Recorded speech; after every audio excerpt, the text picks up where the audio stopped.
Helio Flores Viveros. ¿Cuántas caricaturas? Desde que empecé, pues no, la verdad no llevo la cuenta, pero como 10,000, algo así. Porque cuando estaba en el periódico podía hacer la cuenta calculando las que publicaba mensualmente.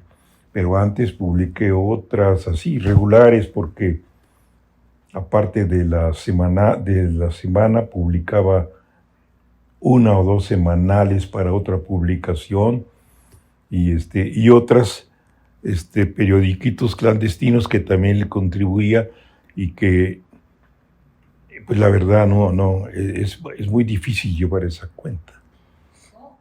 ¿Cuántos años en la caricatura? 60 y... En la caricatura, bueno, si en el periódico llevo 50, en la caricatura llevo... El otro día hice el cálculo, son como 60, porque yo empecé en Jalapa, en el diario de Jalapa, y de muy jovencito, entonces sí, debe haber sido como 1960. ¿Cuáles eran los primeros trazos o por qué la caricatura y por qué dejar la arquitectura? Bueno, los primeros trazos fueron seguramente cuando era yo niño, que en la escuela ya me gustaba mucho dibujar y incluso en la casa me gustaba quedarme a dibujar los sábados siempre me atrajo mucho el dibujo y claro, eran unos dibujos pues como dibujan los niños, así, aunque yo tenía pretensiones de dibujar mejor. Me acuerdo que yo debo haber tenido de edad como 7 años y había una revista de historietas que vendían, creo que semanalmente, Paquín. Y entonces pues a mí me gustaba verla porque traía muchas historietas y de repente publicaron que había un concurso y que estaban aceptando caricaturas de los lectores y que iban a publicarlos en una página y que el premio era 10 pesos si los publicaban grandes y 5 si las publicaban chiquitas. O sea, 10 era media página y las de 5 eran un cuarto de página. Yo me puse contento y dije, pues voy a mandar un dibujo. Y sí, veía yo cada 8 días que salían. Entonces yo hice, bueno, y los premiados. Híjole, el nombre. Sí, su nombre y salía publicado ahí el cartón. Y el premio, 10,000 pesos, 5 pesos, no, 10,000 no, 5 y 10 eran los premios. Y mandé mi cartón. Me acuerdo mucho que era una cara de Flash Gordon. Como yo me lo imaginaba, porque creo que no había películas, había historietas.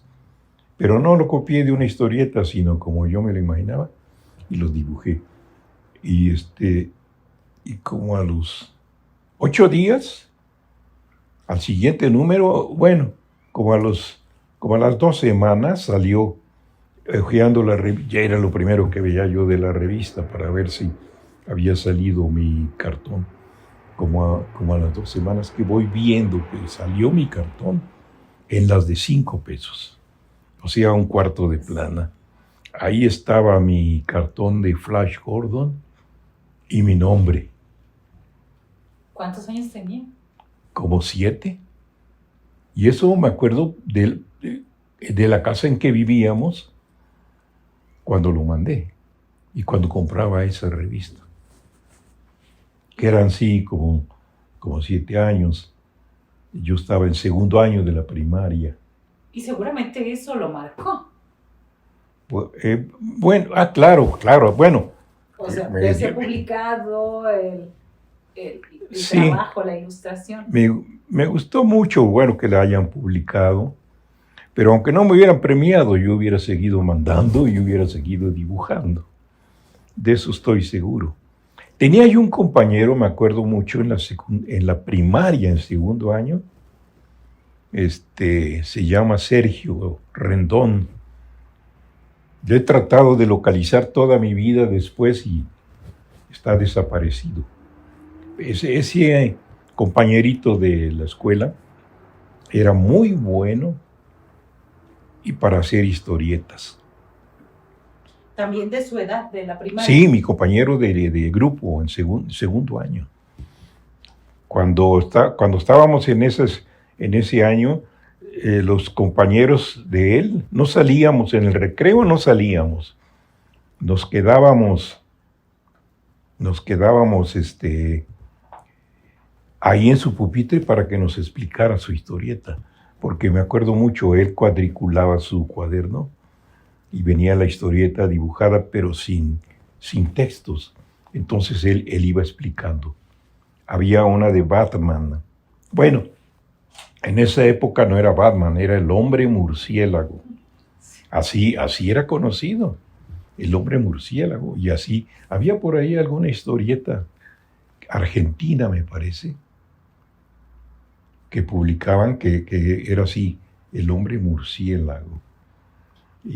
Y mi amigo hacía su historieta, pero muy bien. Y nos la explicaba, pero interesantísimo, porque no salíamos en el recreo, le hacíamos así ruedita para que nos la explicara. Y de su misma edad. ¿Y en qué momento perdieron la pista? ¿Perdieron el contacto? Pues después, él estuvo de compañero hasta, eso fue el segundo año, en tercer año, en cuarto año ya no. Me acuerdo mucho, su papá era médico. Se vinieron a vivir a la Ciudad de México. Y ahí ya le perdí la pista, pero siguió la primaria, siguió la secundaria, la preparatoria. Yo traté, de repente, yo me acordaba mucho de él. Y traté de localizarlo, pero traté de localizarlo haciéndole lo que yo tenía a la mano. Y pues no daba con él. Ya de más grande, ya he tratado de localizarlo por todos los medios, incluso con otros amigos conocidos. Siempre no falta un amigo que me dice, oye, ¿cómo no lo vas a localizar? Déjame, yo te lo encuentro. Pero en la casa recibía el periódico, me acuerdo mucho, eran novedades. Entonces yo era fan de Cabral. Me gustaba mucho ver sus caricaturas. Desde la primaria veía yo sus caricaturas y me gustaba mucho su dibujo, sobre todo. Bueno, a la idea no la entendía yo. En esa época todos los caricaturistas eran todos iguales en cuanto a ideología. Era la época de la Guerra Fría, entonces no había más que buenos y malos. Los gringos eran los buenos y los chinos y los rusos eran los malos. Y así eran todos. Ríos, ¿qué influencia tuvo? A él tuvo mucha. Yo creo que él fue mi segunda influencia. Pero más importante, creo yo, porque yo a él lo he considerado siempre mi maestro. No porque me hayas dado clases o algo. Ya después nos conocimos, trabajamos juntos, fuimos muy amigos. Pero para mí siempre ha sido mi maestro, porque a él empecé a ver sus cartones en la revista Siempre. Para eso ya estaba yo creo que en la preparatoria. Ahí veía sus cartones, salían en toda una página, del otro lado Vadillo, pero a mí el que me gustaba mucho era Ríos. Y entonces ahí empecé a darme cuenta que no eran nada más los buenos y los malos. Vaya, que los buenos no era tan fácil de los gringos y ya, ¿no? Y yo veía los cartones de Ríos y ahí fui aprendiendo con él realmente que había otras cosas que aprender y que estudiar y que los gringos finalmente no eran tan buenos, ni que los rusos y los chinos eran tan malos. Y por eso fue mi maestro, porque antes de él, para mí todo eran, pues mi influencia eran los cartonistas de esa época. Seguían publicando ellos los mismos de siempre, haciendo lo mismo de siempre. Maestro, usted estuvo, a ver, en el 1+1 nos dice que ya estaba en el Universal y entonces ahí como que había como todavía esa cuestión de exclusividad de, no, ya estás allá, allá no acá. Estuvo en la jornada. ¿Por qué no siguió en la jornada? En la jornada estuve precisamente en una pausa que me vio obligado a hacer el del Universal. ¿Pausa por? Una pausa a fuerza, como quien dice. Porque yo no sabía, pero me habían bloqueado de Los Pinos. Eso fue en la época de Miguel de la Madrid. Y entonces pues dieron la instrucción de que no me publicaran. Y dejaron de publicarme. ¿Le pagaban? Sí, me siguieron pagando. Pero era para... Y cada vez que yo preguntaba cuál es el motivo, siempre me decían, no te preocupes, ya se va a arreglar tu asunto. Pero ¿cuál es mi asunto? ¿De qué se trata? No te preocupes, mira, tú vete de vacaciones y déjanos, nosotros lo resolvemos. Pero no resolvían nada y se pasaba el tiempo. Y aunque me estaban pagando, pero yo sentía que no estaba yo circulando, que estaba yo como bloqueado. Y sobre todo no sabía yo qué tiempo va a durar eso. Bueno, en esta pausa yo aproveché, dije, bueno, pues voy a pedir nuevamente trabajo en la revista Siempre. Ahí ya me habían dado cabida en otra temporada de censura, ahí me habían dado cabida. Entonces aproveché dije, voy a ir otra vez allá con el jefe Pajés. Y sí, muy bien, ya le platicé cómo estaba el asunto y me dijo, no te preocupes, tráeme ya tus cartones, los va a ir. Y le empecé a llevar. A la siguiente semana salieron publicados. Yo se sentía aliviado un poco porque dije, bueno, menos mal, aunque sea aquí, pero voy a estar circulando. Pero eso duró nada más ese número. Al siguiente número, yo llevé mis cartones, pero al siguiente número ya no salieron. Y lo mismo, fui a preguntarle al jefe Pajes, pues, qué había pasado. Y me puso de pretexto algo que todavía hasta la fecha me parece, pues, bueno, él de alguna manera tenía que explicármelo y me dijo que había llevado un cartón con serpientes y que ellos nunca publicaban serpientes en su revista. A menos de que fueran con lentejuelas o algo. Pues no sé, pero yo pienso, de momento pensé que era cierta la explicación y a la siguiente semana le llevé mi trabajo sin serpientes, pero no, ya no salió. Entonces, como que fui pensando, porque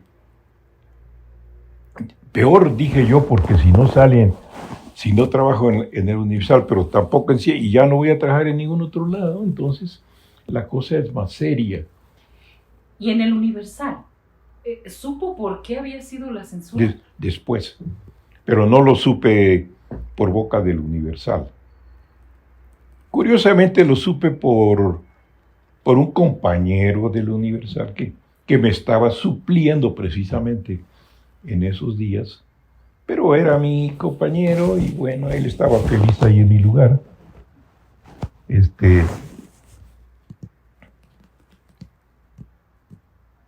Hubo algo que también después me enteré. Yo decía, bueno, pero ya se pasaba el tiempo y yo tenía porque ya han fallecido amigos que siempre colaboré con ellos cada vez que se pudo, siempre que sacaban sus revistitas, como Eberto Castillo, como Doña Rosario Ibarra, como otros colaboradores mismos del Universal en esa época y pues amigos de tiempo, porque pues, yo incluso llegué a formar parte, la única vez que he formado parte de un partido, y por poquito tiempo fue el PMT de Berto Castillo. Entonces, yo decía, ¿por qué no tampoco me dicen nada ellos, no? ¿Por qué todo está muy tranquilo? Y bueno, a ellos por explicación les daban la misma que me daban a mí. No se preocupen, es un asunto ahí fácil.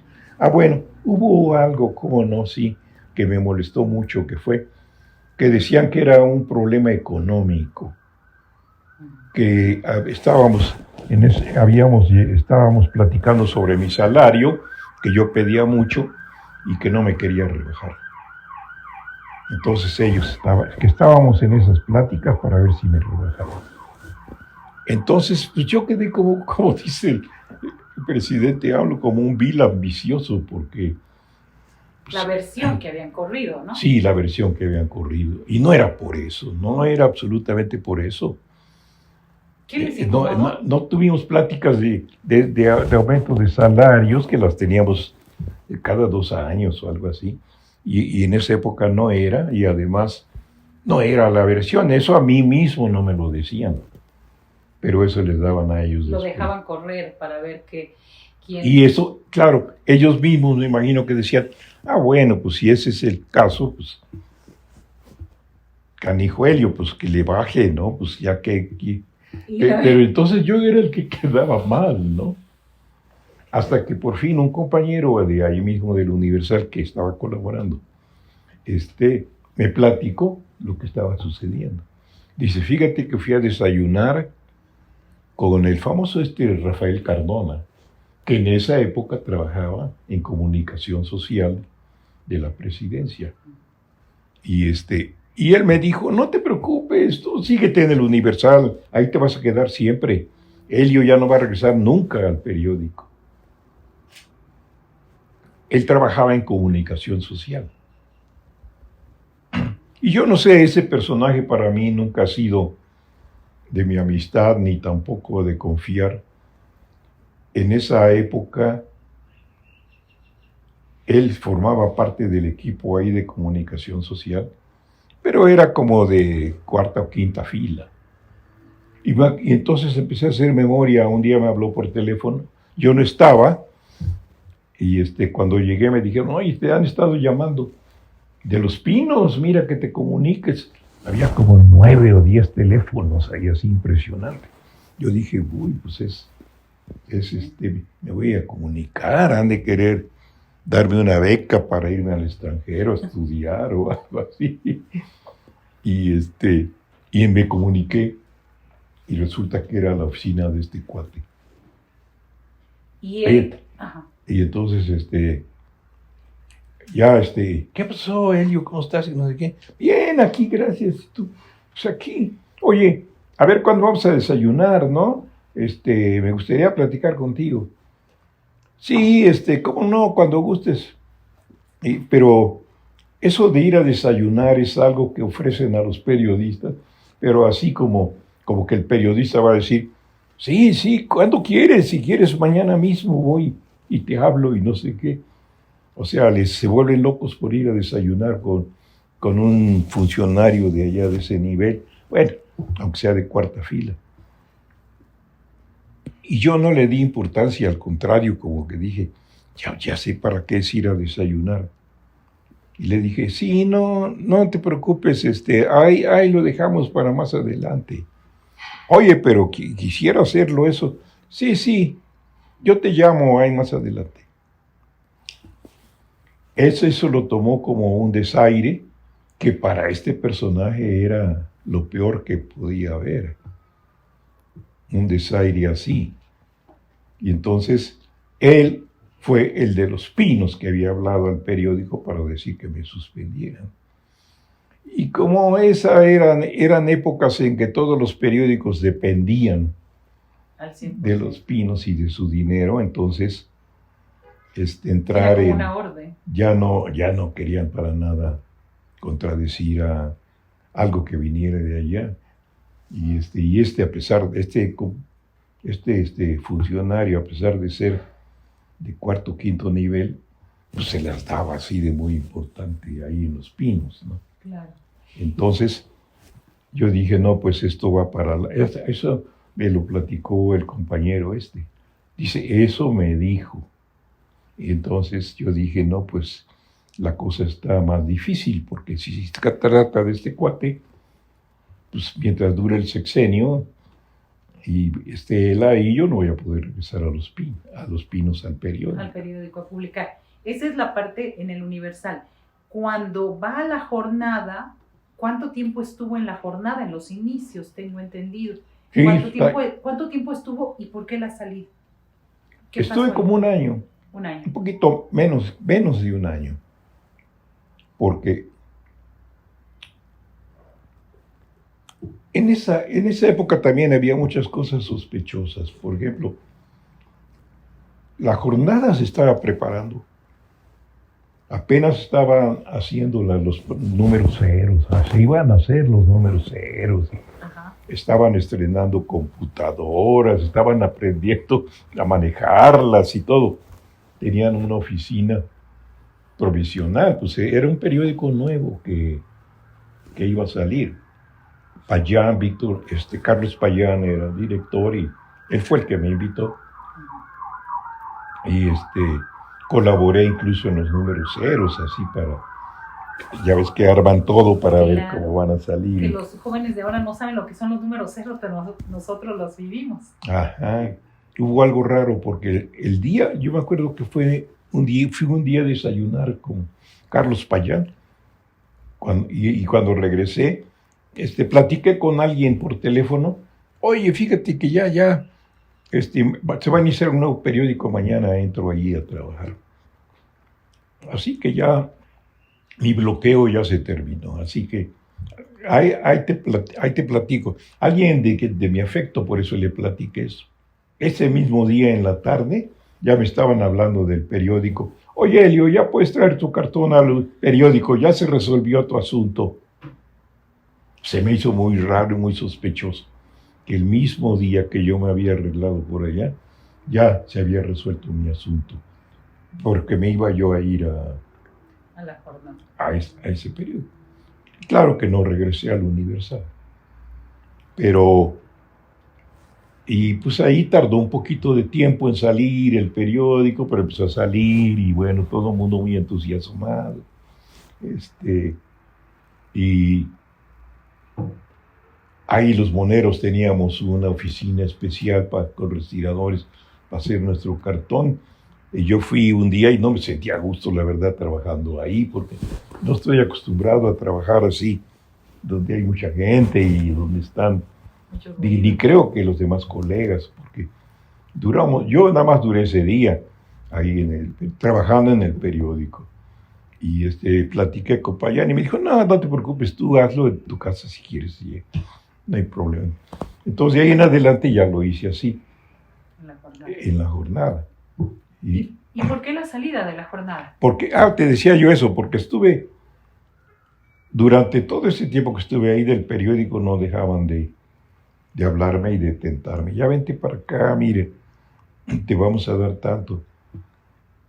Sí, no, gracias, estoy bien. Al poquito tiempo me volvían a hablar. Había un señor de la jornada que aprecio mucho, que trabajaba ahí, y él era el que iba, el encargado de platicar conmigo y de dar sus recados. Y yo le decía, no, estoy bien así ahorita. Mira, te van a pagar tanto. Y así me fueron subiendo el pago. Y la jornada pues seguía igual y claro que tenía dificultades al principio. No tanto para los pagos, no, por supuesto. Pero pues como cualquier periódico nuevo, ¿no? Ahí iba. Y entonces, pues dije yo, pues me voy a... otra cosa es que yo extrañaba mi lugar en el Universal. Y sobre todo que verlo ocupado ahí por otro, aunque fuera colega, pero yo decía, no, ¿cómo no? Es mi lugar. Es como si alguien de repente está viviendo en tu casa, ¿no? Y tú dices, no, esa es mi casa, ya. ¿Cuánto tiempo tenía en ese momento de estar en el Universal con sus altibajos y subidas y bajadas? Pues eso fue, fíjate, cuando surgió la jornada fue en el 84. 19 de Entonces, septiembre. yo me había salido antes de eso, 84, yo empecé en el 72 en el Universal. O sea que el Universal ha sido su casa. Prácticamente, sí. Bueno, el periódico, me acuerdo cuando llegué ahí, bueno, el periódico nadie leía el Universal, pero ahí me garantizaban publicarme un cartón diario. Y donde estaba yo, que eran las novedades, ahí me publicaban 2 o 3, cuando mucho a la semana. Y eso era lo que me pagaban, lo que no me pagaban, los que no salían no me los pagaban. Entonces, 2 cartones a la semana. A veces, cuando me publicaban 3, era muy excepcionalmente. Y el periódico ese siempre fue muy reaccionario. Ahí me dediqué a hacer cartones de temas extranjeros, que no faltaban porque era la época de los gorilatos en Sudamérica y todo eso. Pero de repente colaba yo ahí uno medio así disfrazado y eso, y llegaban a publicarlo, pero no muchos. Y finalmente, bueno, pues aparte, el sueldo que me iban a pagar en el Universal iba a ser diario, y el otro era cada vez que me publicaran. Si yo no llevaba en la semana, no me pagaban nada. Y además en el Universal me iban a pagar también el doble de lo que me pagaban en el Novedades me pagaban 100 pesos. En el Universal me iban a pagar 200. Pero 200 ya de todos los días era diferente a 100 con 2 a la semana o 3 a la semana. Para las nuevas generaciones y para las generaciones unas bastante politizadas, no comprenden cómo el maestro Helio Flores publicaba en el Universal, por la tendencia, por los sub y bajas de su línea editorial. ¿Cómo explicarles eso? Pues la razón es muy sencilla, porque en el Universal siempre tuve problemas de censura. Al principio es remontarme a mucho. Sí, desde el principio, la verdad, pero siempre hubo problemas de censura. Siempre. Y no me publicaban cartones. No me los publicaban y lo que siempre sucede, oigan, ¿y por qué no? No me lo... me daban razones muy simples y ridículas. Pues es que le pusiste la nariz muy, muy larga a Reagan. Yo digo, ¿cuándo le he puesto la nariz muy larga a Reagan? Así la tiene. Sí, pero bueno, el caso es que siempre tuve problemas de censura en el Universal, pero me pagaban. ¿Cuáles eran los argumentos, aparte de la nariz de Reagan, que le daban en toda de los que se acuerdan? Lo de las víboras ahorita. Eso fue en la revista Siempre. Pues no me acuerdo. Siempre tenían que ver, por ejemplo, con el PRI. Si eran cosas que... pues ellos dependían del PRI, bueno, que el PRI gobierno. Entonces, tocar al PRI, pues era... Congelar. Sí, pero con todo y eso lo hacíamos. Yo ahora me pregunto, los moneros actuales que se la pasan criticando todos los días al observador, yo digo, ¿dónde estaban en esa época? donde realmente costaba trabajo, ya no digamos criticar al presidente, uy, no, eso era imposible, pero criticar al PRI o eso. ¿Dónde? Pues, ¿dónde estaban? ¿Qué hacían? Algunos sí me explico y digo, este se dedicaba a hacer cartón de humor blanco. Hacía humor blanco, hacía sus libros de humor blanco, así general, no se metía para nada en política. Y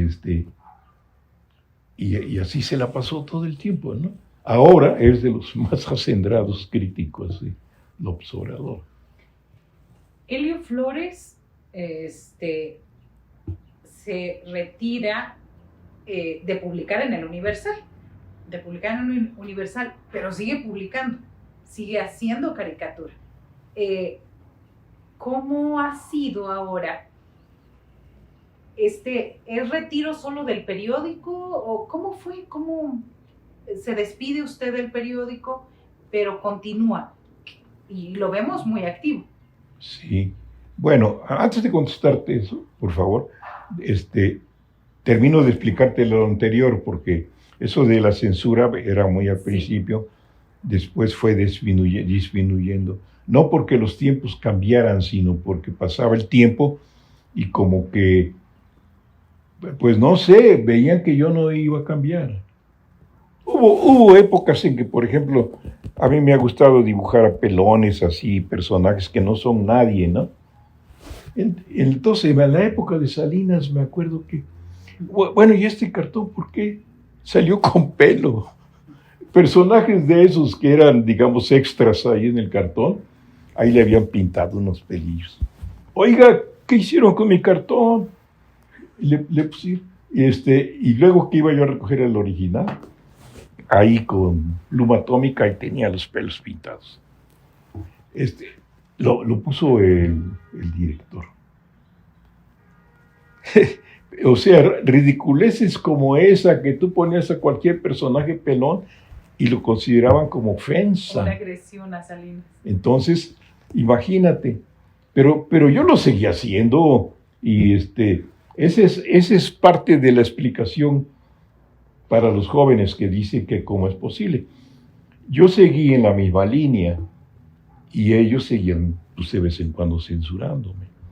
Poco a poco eso fue cambiando un poco también porque ya me respetaban más por los años por los años que tenía yo ya en el periódico o por mi misma edad o no sé, pero ya no me censuraban tanto, pero todavía de vez en cuando. Pero después ya no me censuraban nada. Entonces, yo digo, la explicación para los jóvenes es que yo estuve todo ese tiempo en ese periódico, pero haciendo lo mismo.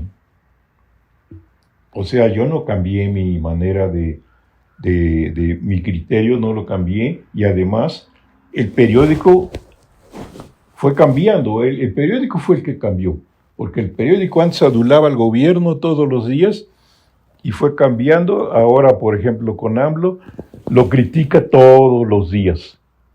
Y usted siguió en la misma línea. Y yo sigo en la misma línea. Claro, aparte de que yo criticaba antes al gobierno, de vez en cuando se podía, ahora ya he cambiado en ese sentido sí lo he cambiado, porque, bueno, de todas maneras he hecho hice cartones de crítica a AMLO, no todos los días, por supuesto, pero siguiendo, de cosas que yo consideraba, pero yo pienso eso, porque yo mismo no lo entiendo viendo el periódico. Ahora que me salí, digo, pero pues sí, ahí en el periódico nada más estábamos el doctor Meyer, Sabina Berman y yo. Los demás todos están igualititos. En la página editorial, mi cartón era como un lunar ahí en el periódico. En la página editorial, porque era el único que llevaba una línea diferente. Bien, solo porque me queda la duda. ¿Cómo fue la censura con Peña Nieto? ¿O hay una censura también? Sí hay una característica con Vicente Fox, con Calderón o con Peña Nieto, sí. Sí, también. Para completar, ¿cómo Por fue el la periódico fue igual. Pero o sea, intocable, hacia pero usted. Habíamos dos moneros que yo creo nos respetaban más, que eran Rogelio Naranjo y yo. Dos lunares, pero de todas maneras, yo veía las caricaturas de Rogelio y sus cartones fuertes los hacía para la revista Proceso. Y los del Universal no eran tanto. Yo eso me daba cuenta porque yo no tenía otra opción. Entonces, yo los fuertes, los regulares, todos los mandaba al Universal. Entonces, pues me censuraban un poquito más. Sí. En tiempo de Fox y de Calderón, ¿cómo era ¿había alguna característica de la censura en especial? Pues la misma, el presidente intocable. Fuera el tratar a uno como lo tratara. Aunque yo estaba revisando material de ese antiguo y veo muchos cartones de Calderón publicados en su momento. Y de Fox también. Pero es cuando la censura se había ampliado, o a lo mejor me dejaban un poco más suelto, porque decían, pues así tenemos algo con que decir que... ¿Legitimarnos? Sí, no todo mundo son de derecha, sino que sí hay, miren, aquí están estos cartones para que vean que no somos progobiernistas, ¿no? Pero de vez en cuando sí me censuraban. ¿Cómo se considera? Lo sabemos en los trazos y todo. Si alguien le pudiera preguntar cómo se define Elio Flores en general, ¿cómo podría ser una pequeña presentación? Soy Elio Flores, que usted lo diga y que usted se defina. Pues no sé, es difícil. Nunca había pensado eso. Siempre he pensado que soy caricaturista. Y, perdón. Y siempre, por ejemplo, cuando me han hecho entrevistas y eso, y me toman fotos para ilustrar, siempre les digo, publiquen mejor un cartón mío ahí y no una foto mía. Porque yo prefiero que salga mi trabajo, porque pienso eso es lo que más me define. Incluso más que una foto mía, porque en la foto, ¿qué encuentras? Pues los rasgos y ya. Pero en un cartón ves lo que está uno haciendo. Y a mí eso me interesa mucho porque más que lo que esté yo diciendo, porque no sé, tú ves las entrevistas con cualquier monero y te habla maravillas del mismo. Siempre te dice cosas que no ves en sus cartones. Vaya, hablan como si fueran lo que se imaginan, pero que en su trabajo no lo representa. Entonces yo pienso al revés y digo, pues hablar de mí, pues a lo mejor, no lo creo, pero hablaba yo maravillas, pero prefiero mostrar mi trabajo. Pero volviendo a lo de cómo me defino, que es una pregunta difícil, yo diría que es un caricaturista que por lo menos, bueno, que ha buscado soluciones, pues a veces diferentes. Y yo creo que eso es algo que sí de veras me gusta de mi trabajo. Y de que siempre consideré que uno no para. No llegas a un tope que diga, este es el tope, ya de aquí vas para allá, ya no hay. Eso es algo que me gusta incluso de la caricatura, que no llegas, porque pienso que no hay ese tope. Uno ve, por ejemplo, a veces libros de caricaturistas extranjeros y hay realmente unos muy, muy buenos. Y dices, si hay un pasito más allá, si ves que hay más todavía. Entonces es cosa de buscar, de seguir buscando ese más allá. Y yo digo, eso lo tiene uno que hacer todos los días.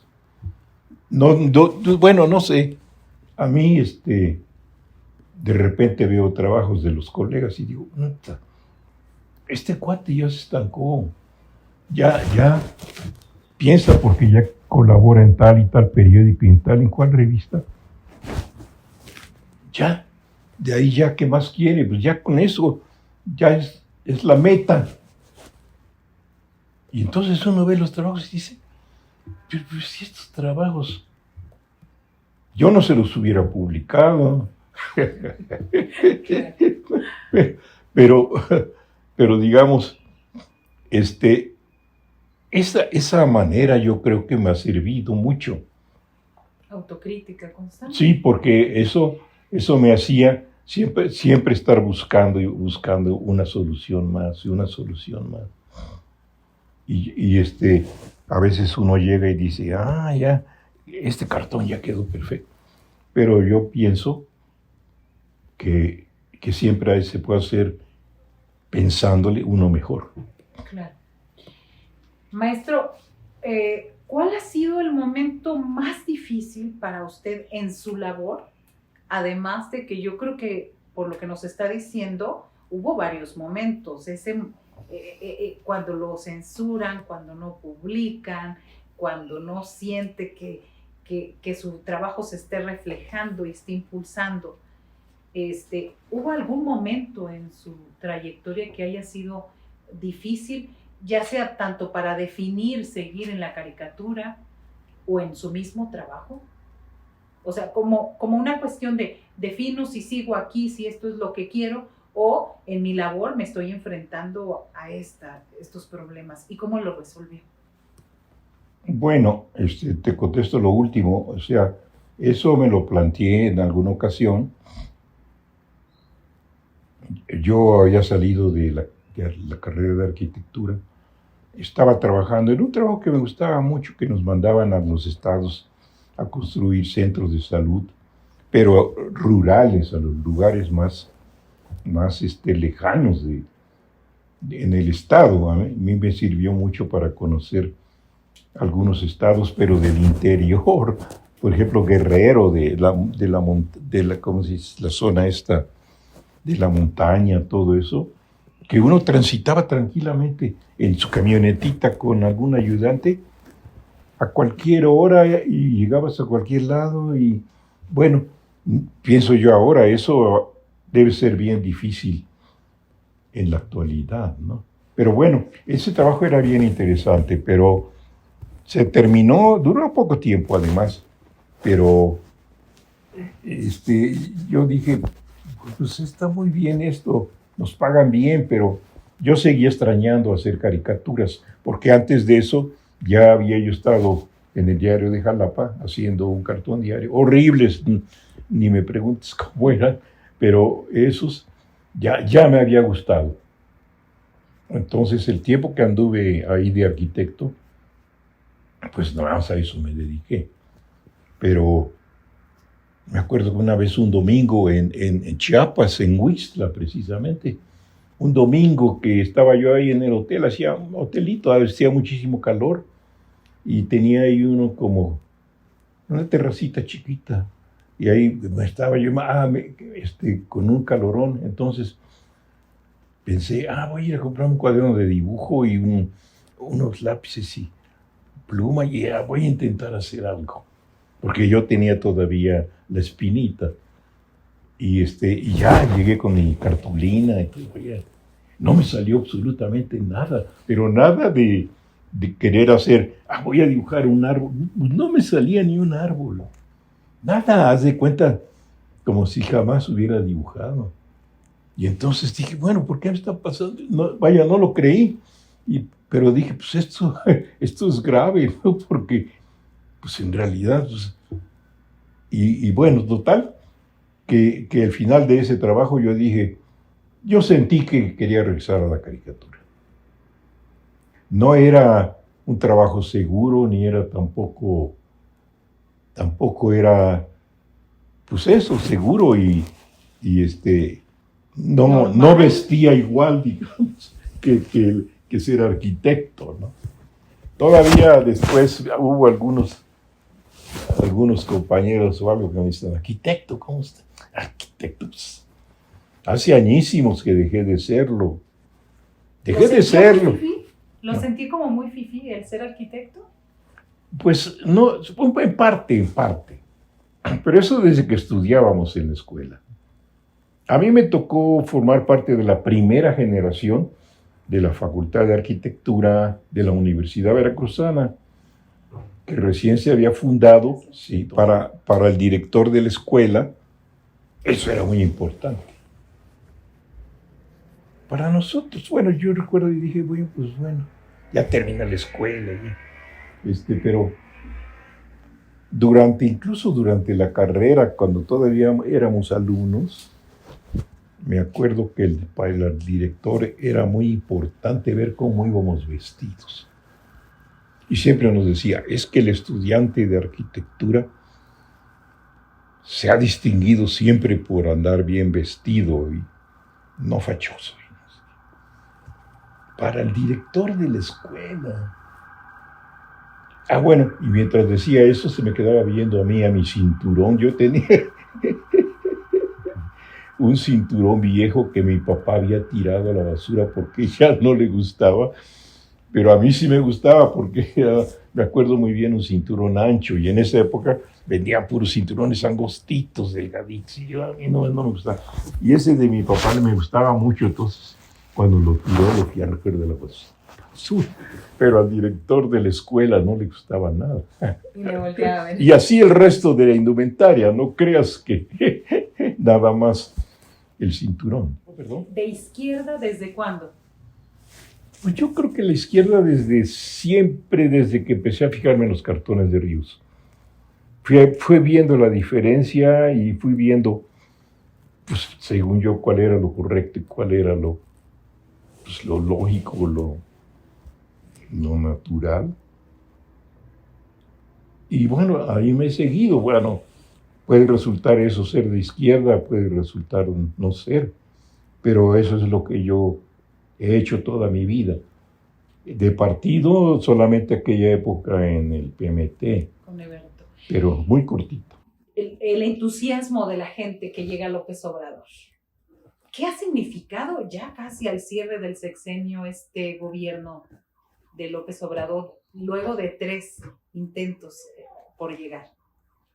Bueno, yo digo que para un caricaturista en general, no nada más para mí, significó mucho porque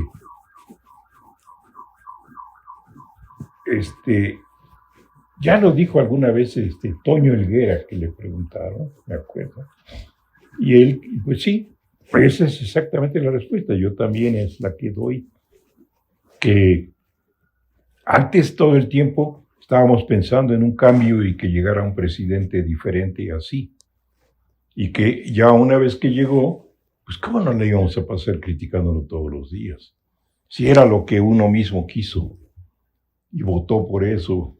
Entonces,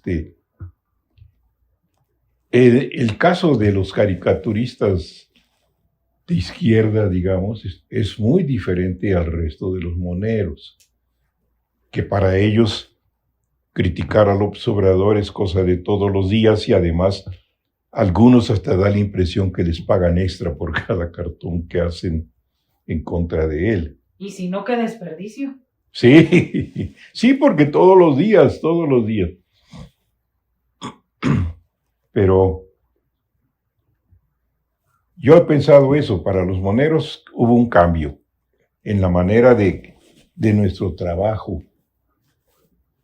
Sobre todo para los que pensamos diferente a la frasecita esa que repiten mucho de hay que criticar al poder. Pues claro que hay que criticar al poder, pero los poderes son muchos, no es cosa del presidente y ya, pero para ellos eso significa el poder.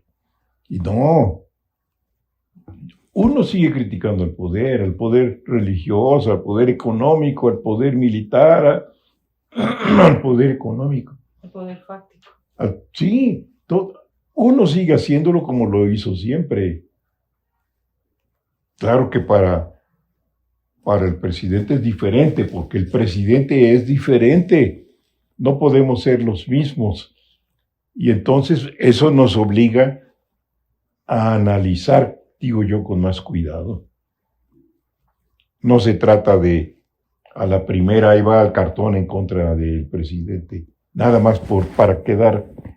Antes, hacer un cartón en contra del presidente era, mira lo que valiente, con Salinas, hasta con Peña Nieto. Pero con todos y ahí para atrás. Entonces no se trata de eso, se trata de pensar pues con un poco más de detenimiento. No es que antes no lo haya hecho uno, pero con un poco más de detenimiento de cómo está la situación. Informarse bien y sobre todo, algo que para mí pesa mucho es que yo veo cómo están las críticas alrededor de él, por cualquier motivo. Entonces, ¿y dónde están los puntos de vista diferentes? Muy poquitos. Entonces la balanza está completamente desequilibrada. Y le hemos leído, maestro, críticas muy duras a a periodistas que antes creíamos objetivos, o bueno, aunque el objetivo no existe, al menos progresistas. Sí. Variaron también en su punto de vista.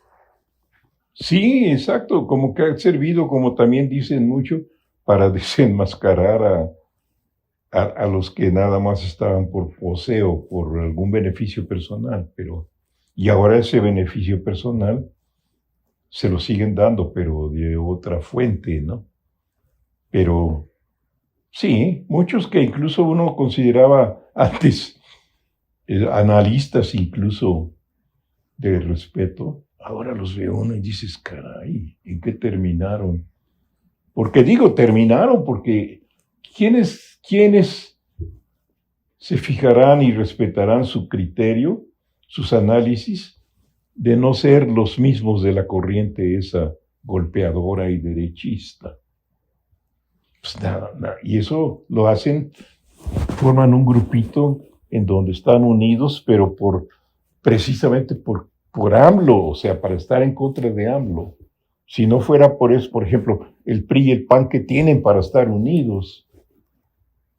Entonces son alianzas para atacar a AMLO. Y así muchísimo. Los empresarios, ellos atacan a AMLO como presidente porque no les da lo que les daban los otros presidentes. Bueno, así, los periodistas y demás, ¿no? Pero sus alianzas son ahorita las que simpatizan con ellos y en esas marchas que hacen para defender al INE y a la democracia y a no sé quiénes más, ahí ve uno a los personajes más disímbolos, personajes que antes los veía uno en lugares diferentes. El mismo Lorenzo Córdoba, antes me acuerdo que era un chavo, bueno, joven, que yo lo veía en mesas redondas opinando y no sé qué, y decías, ese chavo opina bien, ¿no?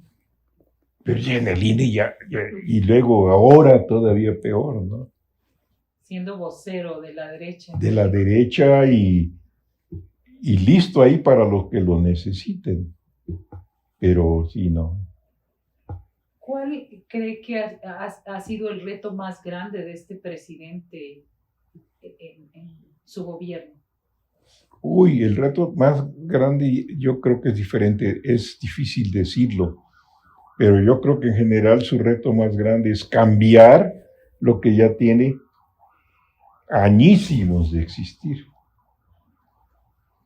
Eso, que son muchas cosas, es lo que todos los días sucede, de la corrupción, la impunidad,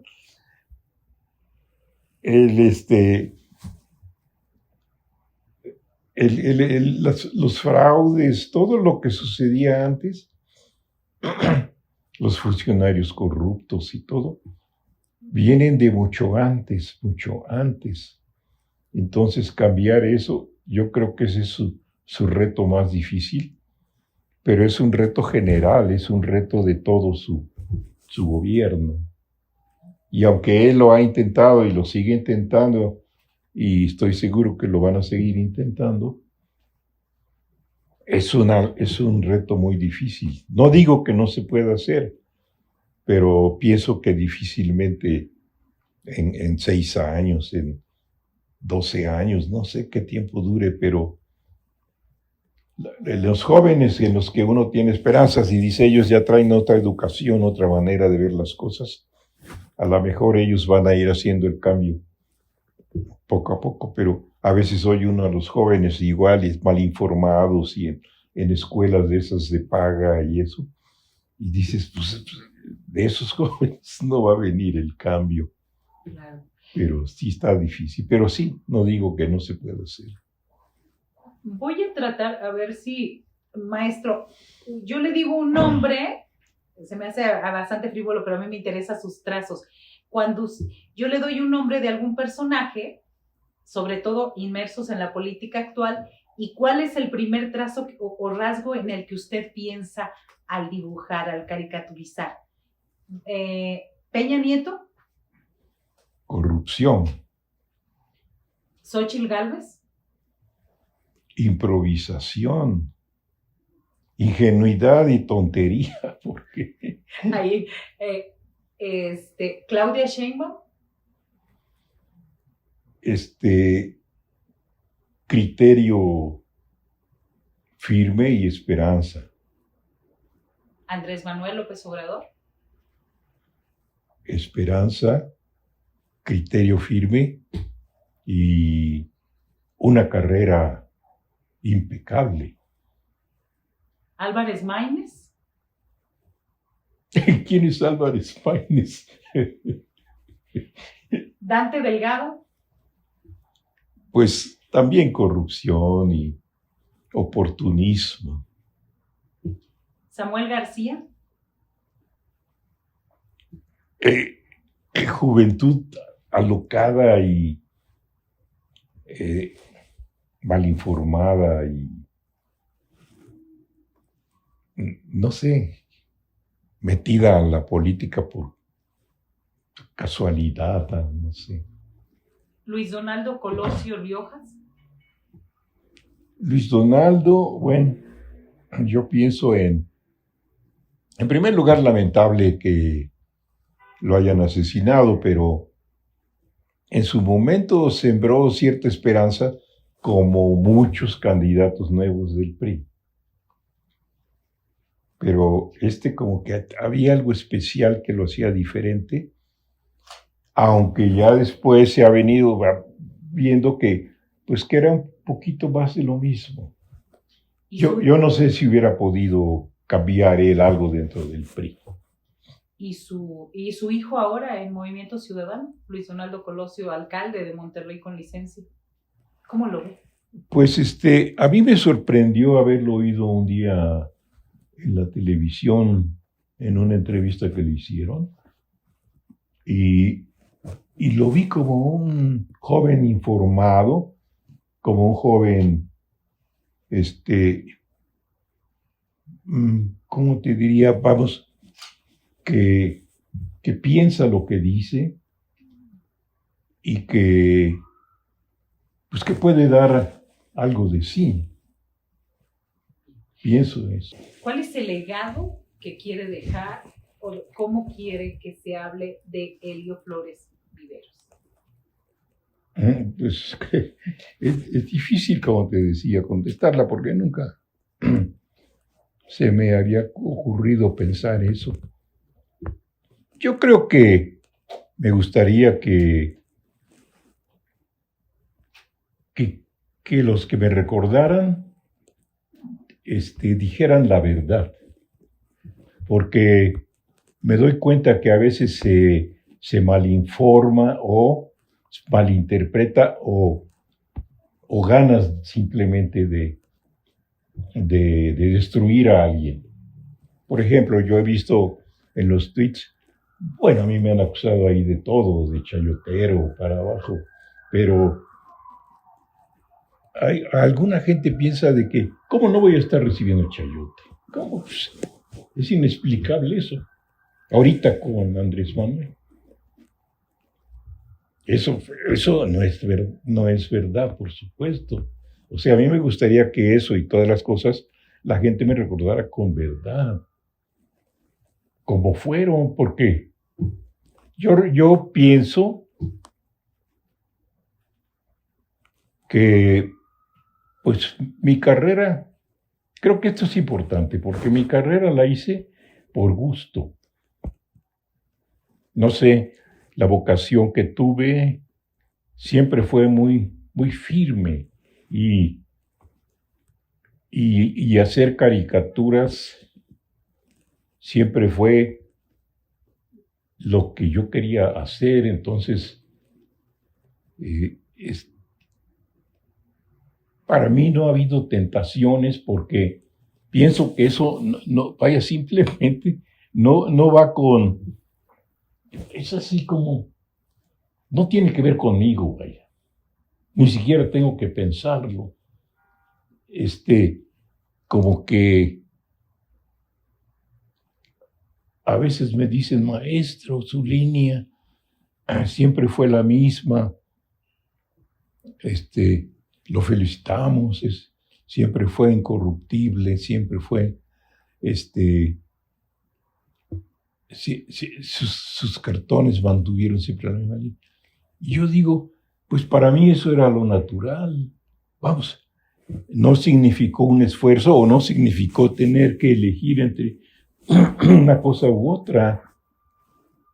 Entonces, para mí realmente ha sido fácil.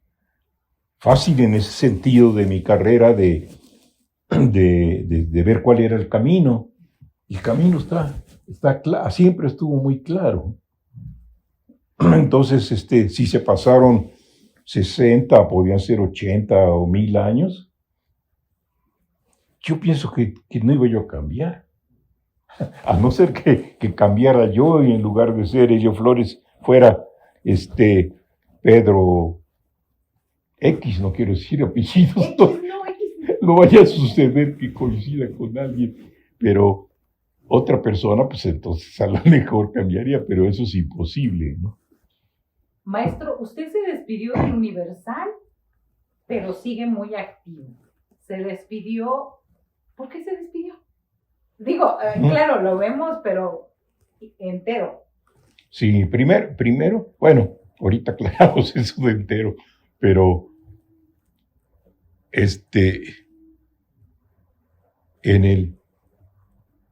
me despedí en el Universal en una época en que acababa de salir Azucena. No sé su apellido, no me acuerdo. Y que puso entre sus argumentos, puso que bajo las actuales circunstancias me tengo que retirar o no sé qué. Eso se prestaba a muchas interpretaciones, generalmente tendenciosas. Entonces, a mí me importaba y me sigue importando mucho aclarar que yo no me fui bajo ninguna circunstancia, me fui por necesidad física, yo digo. No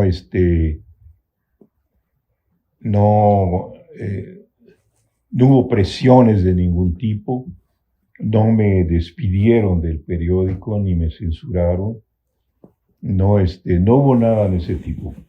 Yo me fui y pues yo mismo lo lamenté porque yo por mí hubiera seguido haciendo. Lo que pasa es que sí empecé a sentir ciertas dificultades al trabajar, dificultades físicas que ya alteraban mi trabajo y me costaba mucho trabajo concentrarme. Por ejemplo, el pulso, de repente me entra, vamos, una temblorina leve, pero que ya para dibujar es importante, para hacer letras, para hacer líneas, en fin. Y las podía yo hacer, pero esforzándome mucho, entonces me tardaba el doble y el triple del tiempo. Y luego los ojos también se cansan. Por ejemplo, en la computadora yo no puedo estar más de 1 hora porque ya las letras se me empiezan a hacer chiquitas y ya no veo con claridad. Entonces, eso también era una dificultad porque yo mis cartones últimamente acostumbraba limpiarlos en escáner, bueno, a meterlos en escáner, luego en la computadora y ahí limpiarlos, quitarle todas las irregularidades y todo eso, hay veces que hay que hacerlo con el mouse y pues hay que hacerlo de manera firme. Y entonces yo no tenía ya el pulso tan firme, entonces borraba yo donde no debía ser y iba. Entonces eso era otro problema, que los últimos cartones los hacía yo, pero ya con mucho esfuerzo y tiempo. Me tardaba yo el doble o el triple de tiempo y sobre todo que físicamente yo decía, si yo me tardaba antes 3 horas en hacer un cartón, en dibujarlo, porque ya teniendo la idea ya nada más era cosa de sentarme y trabajar, pero últimamente ya me tardaba lo mismo, el doble o un cartón, por ejemplo, hacerlo el mismo día, ya me costaba mucho. Antes me acuerdo que hacía yo un cartón diario y lo empezaba yo, pues a veces la idea en la mañana y ya el dibujar en la tarde, y tenía que entregar a las 7. Y además me daba el lujo. Ahora veo los dibujos y digo, ¿a qué horas hacía yo esto? Porque está lleno de texturas y lleno de no adornos, no, nunca me han gustado, pero sombras y cosas que ahora digo, esos últimamente ya no se las hacía, o se las hacía mínimas, porque apuradamente me daba tiempo. En un día cuando se me iba el tiempo en otras cosas y tenía yo que entregarlo,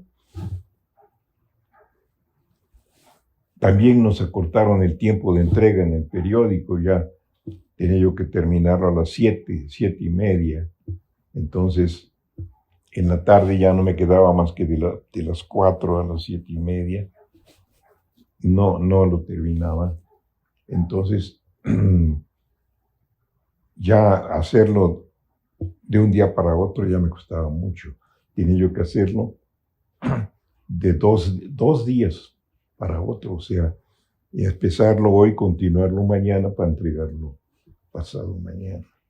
Y cositas de esas que hacen que termina uno por decir, ya, terminas cansado al triple. Y justo esa era la respuesta que nos daba para hablar de su rutina. Sin embargo, se da tiempo para estar en Twitter, se da tiempo un poquito para estar en las redes sociales. De vez en cuando, porque la verdad no es mucho. Creo que así lo he hecho 2 o 3 veces cuando mucho. Y eso, como te digo, tomándome mi tiempo y tardándome y bueno, tuiteándolo incluso a las 12 de la noche o al otro día, tuiteándolo, terminándolo a la hora que yo quiera, hoy o mañana tal vez, pero ya sin la presión de tenerlo que entregar a tal hora. Claro.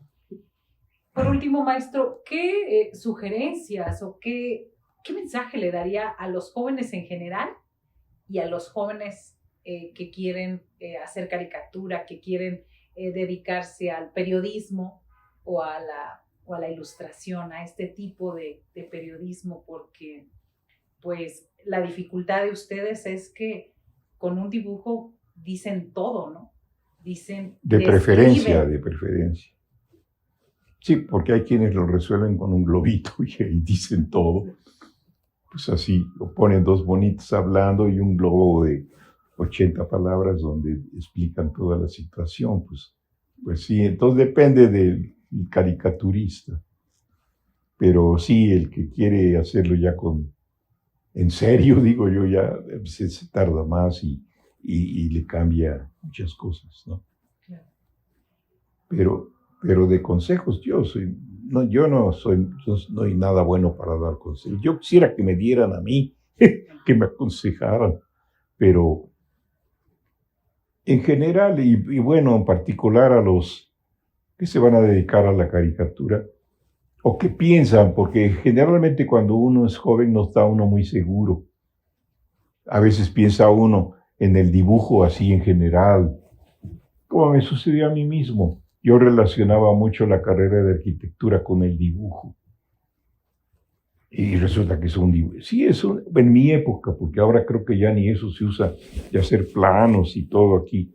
Creo que ahora todo se hace por computadora. Entonces todo ha cambiado, pero yo relacionaba mucho a la arquitectura. Bueno, es que ahí también se dibuja mucho. Pero no, e incluso en aquella época no se dibujaba tanto. Y un dibujo diferente en todo caso. Pero quienes piensan, porque eso se va aclarando poco a poco, con el tiempo va uno aclarándose las ideas, pero para eso se necesita vocación. La vocación te va dictando todo para dedicarte a cualquier cosa. Digamos, hay quien quiere estudiar para abogado y es muy bueno tocando el violín, pero no, quiere ser abogado. Nunca lo va a hacer. En cambio, violinista puede ser uno muy bueno. Y así con todas las carreras. La carpintería, por ejemplo, hay quien es muy bueno para trabajar madera. No, pero no, mejor voy a estudiar ingeniería o algo que adorne más. Eso es un defecto que nos inculcan también mucho los familiares. A mí me lo inculcaron. ¿Cómo te vas a dedicar a hacer monos? Piensa en algo serio. Y cuando cambié la arquitectura por la caricatura, ¡uy! Fue el escándalo. ¿Qué locura es esa? Pues ¿cómo? Además, ya habiendo terminado la carrera y todo. Entonces, de eso no vas a vivir, le decía. Sí, de eso no vas a vivir. Es un trabajo que no deja. En fin, 80,000 defectos. Pero por eso digo que la vocación es muy importante, porque hay a quienes se les marca la vocación desde los 3 años. Los grandes músicos de música clásica, a los 4 años ya tocaban el violín, el cello, el piano. Y hay a quienes, yo fui uno de ellos, la vocación se nos va manifestando más adelante. A los 7 años ya ilustraba. Exacto, pero yo no sabía que eso era vocación, yo no sabía incluso que podía haber una carrera por ese camino. Y después, incluso cuando ya me gustaba hacer cartones y dibujar, tampoco sabía que se podía uno dedicar en serio a ser caricaturista. Pues sí, eso está bien, pero no es profesión seria o algo así.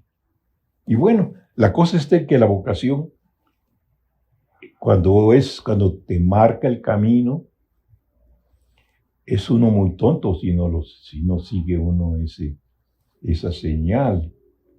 Y yo creo que de eso depende todo, no solo para lograr el éxito, digamos, ¿no?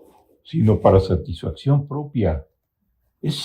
Hay muchísimos casos de abogados, ingenieros, que los fines de semana se dedican a pintar o se dedican a trabajar en carpintería. A mí me sucedió una vez un caso de que ya tenía como 40 años de edad y me llamó por teléfono que habíamos sido compañeros en la escuela y que quería platicar conmigo. Y fui a platicar con él. Y resulta que era médico del seguro, pero que ya se iba a jubilar. Y pensaba que al jubilarse se iba a dedicar a hacer caricatura. Bueno, ya iba a tener tiempo libre y ya iniciar una nueva carrera. Y me traía sus dibujos para mostrármelos. Y eran dibujos, yo digo, que hace un chavo de 7 años.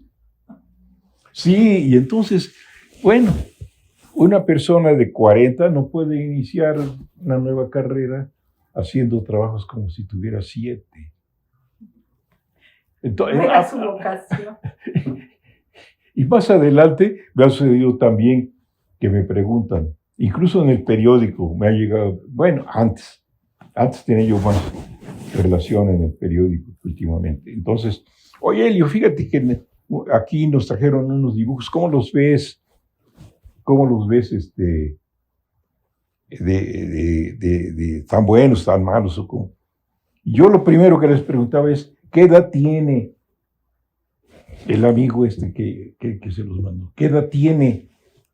Porque eso cuenta mucho. Si esos dibujos, que por lo general son nuevos, son de principiante, pero el que tiene, si los hizo un chavo de 7 años, por decir algo, dices, oye, este chavo dibuja muy bien, ¿no? Promete mucho. Pero si te los trae te los mandó un señor de 50, dices, no, pues que se dedique a otra cosa. ¿Y qué le dijo a esa persona que se acercó y que sus dibujos eran de 7 años? Pues me costó trabajo porque él estaba muy ilusionado, pero más o menos se lo adorné y le dije que la carrera no era tan fácil y que yo veía sus dibujos, necesitaba practicar mucho todavía y que si consideraba él que se podía pasar algunos años practicando. Y entonces, pues ya como que vio que no era tan fácil como él se lo había imaginado. Y eso piensa muchísima gente. Luego nos critican a los moneros porque, oye, ese cartón, incluso en el periódico me han dicho, oye, ese cartón no te lo vamos a publicar. ¿Qué? ¿Por qué? Pues porque le pusiste muy larga la nariz arriba. Siempre pongo ese ejemplo como ridículo, ¿no? Bueno. Oye, pero entonces, hazte otro, total, tú te lo echas ahí en 15 minutos, hazte otro y mándanoslos, todavía nos da tiempo. Y, o sea, no hay respeto por la profesión, piensan que es realmente muy fácil y que es cosa de sentar, de hacer monitos, ¿quién no hace monitos? Hacer monitos, a mi hijo le gusta mucho, a ver si puede. Pues su hijo tiene 7 años y dibuja pues, igual que todos los niños de 7 años, pero no lo toman en serio, nos toman así, vaya, es un menosprecio por la profesión. No suena igual que decir es científico, es ingeniero aeronauta. Yo quería ser, alguna vez quise ser ingeniero aeronauta. Porque me gustaba cómo sonaba. ¿A qué edad? ¿Como en la adolescencia? No, de 10 años. Es que suena bastante rimbombante. Maestro, muchas gracias. Gracias por su generosidad y su tiempo, pero sobre todo por esa sensibilidad y ese talento. No, al contrario. Me da mucho gusto, Marta Olivia. Además, ya te lo he dicho, yo te admiro mucho. Tu trabajo lo veo y desde la primera vez que te vi, creo que fue en un programa de Julio Astillero, tú mandabas un reporte de Tamaulipas. Y de repente te fui escuchando. Diste un informe completísimo de todo lo que estaba pasando en Tamaulipas. Pero completo, de veras, así, de que dices tú, oye, esta chava, sí, está bien enterada. Es que luego oye uno, incluso a corresponsales, y todo lo dicen muy abreviado, uno se queda con todas las dudas, ¿no? Y aquella vez yo te escuché a ti muy bien, por eso te felicito. Gracias. Muchas gracias.